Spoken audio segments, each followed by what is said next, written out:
Hi friends, welcome to cine family 2. ఆదివారం with star Maa పరివారం game show star మా ఛానల్లో ఎంత పెద్ద సూపర్ హిట్ షో అయిందో మనందరికీ తెలిసిందే. అయితే వచ్చే నెక్స్ట్ సండే రోజున ఆదివారం విత్ స్టార్ మా పరివారం గేమ్ షోలోకి Bigg Boss season 8 winner Nikhil participate చేసి తన ఆటపాటలతో డ్యాన్స్ పర్ఫార్మెన్స్లతో మనందరినీ బాగా ఎంటర్టైన్మెంట్ చేసిన ఫొటోస్ అండ్ ప్రోమోను రివీల్ చేశారు. ఆ ఫొటోస్లో నిఖిల్ చాలా చాలా హ్యాపీగా సరదాగా ఎంజాయ్ చేస్తూ కనిపించారు. ఆ ఫొటోస్ సోషల్ మీడియాలో బాగా వైరల్ అవుతున్నాయి.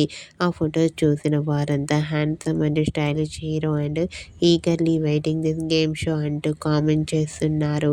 మీకు కూడా స్టార్ మా ఛానల్లో ప్రసారమయ్యే ఆదివారం విత్ స్టార్ మా పరివారం గేమ్ షోలో Bigg Boss season 8 winner Nikhil enjoy చేస్తున్న లేటెస్ట్ ఫొటోస్ మీకు నచ్చినట్లయితే మీ అభిప్రాయాన్ని మీ కామెంట్ రూపంలో తెలియజేస్తూ లైక్ చేయండి, షేర్ చేయండి. మరిన్ని ఇంట్రెస్టింగ్ అండ్ లేటెస్ట్ అప్డేట్స్ కోసం మా సినీ ఫ్యామిలీ 2 ఛానల్ని సబ్స్క్రైబ్ చేసుకోండి.